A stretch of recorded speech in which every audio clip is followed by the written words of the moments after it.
नहीं, इस पार्ट को बड़ा करके मत देखिए, क्या छोड़ के मैं आईपीएस छोड़ के आया हूँ, वहां से मेरी कहानी शुरू होती है। बीच का ये जो पार्ट को काउंट नहीं करना है ना। मैं आईपीएस छोड़ के आया हूँ और मैं भाजपा के लिए आईपीएस छोड़ा था। और जरूर एक विचार मंच मुझे मिला था जहां से मुझे ये महसूस हुआ कि एक बिहार की अच्छी बात हो रही है और इस पे कुछ किया जा सकता है। लेकिन जब मुझे वो देखिए, बात अच्छी करने में एक टीचर एक अच्छा एडमिनिस्ट्रेटर हो जरूरी नहीं है ना। तो मुझे ये समझ में आया कि शायद मैं यहाँ पे बात करने या वैसे मैं ठोस काम करने आया हूँ। तो भाजपा के लिए आया था और भाजपा में आ गया हूँ। तो इसलिए मुझे पूरा यकीन है कि भाजपा जिस मेहनत से, जिस मजबूती से बिहार और भारत के लिए काम कर सकता है, उसका एक छोटा सिपाही कार्यकर्ता भाव से मैं अगर जुड़ के काम कर सकूं तो यहीं कहीं ना कहीं मैं अपने जीवन को सार्थक होता हुआ देख रहा हूँ। लेकिन जब आपने आईपीएस की नौकरी छोड़ी उसके बाद आपने जन स्वराज को भी ज्वाइन किया, आखिर क्या वजह रही? मैं बता रहा हूँ, तब वो पार्टी नहीं बनी थी। मतलब अभियान था। तो मैं उसको बताया आपको कि एक विचार मंच जैसा मुझे लगा कि अच्छे विचार रखे जा रहे हैं, तो ये सोच के हम साथ जुड़े थे। लेकिन जब उसका राजनीतिकरण हुआ तो फिर उसमें मैं कन्विंस नहीं हूँ, है ना। तो मुझे कभी कभी ये भी लगता है कि when you can not convince someone, you confuse them.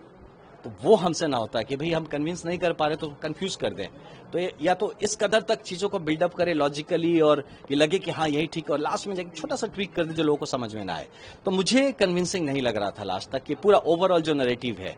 तो यहाँ ठोस काम होता हुआ मुझे यही समझ में आता है कि भाजपा कर सकती है, और एक ही जीवन है, छोटा जीवन है, इसको मैं यहाँ वहाँ बर्बाद नहीं करना चाहता हूँ। आज गेरुआ में लिपटाया हूँ, तो आज ऐसी ही इसी गेरुआ में लास्ट तक मैं रहूंगा, और मेरी जब मृत्यु भी हो तो इसी गेरुआ में हो। और इस बीच में जिस तरह से सेवा हो सके पार्टी के माध्यम से बिहार का और भारत का मैं करता रहूंगा। उनकी विचारधारा से क्या आपकी? नहीं, देखिए, विचारधारा एक बड़े गंभीर शब्द है। व्हाट इज दैट विचारधारा? अब वो डिफाइन करने को बोलिए। अब मैं भाजपा के लिए कह सकता हूँ कि मैं राष्ट्रहित सर्वोपरि। उसके अलावा मतलब आप हर चीज अगर राष्ट्रहित में नहीं केंद्रित हो रहा है तो वो गलत तरीका है। वहां पे मुझे कुछ और हित सधता हुआ नजर आया। राष्ट्रहित एक कहने की बात हो जाती थी, बट कुछ और भी मुझे सधता हुआ नजर आया। तो मैं बोला ना, आपसे कन्विंस नहीं हो पाया।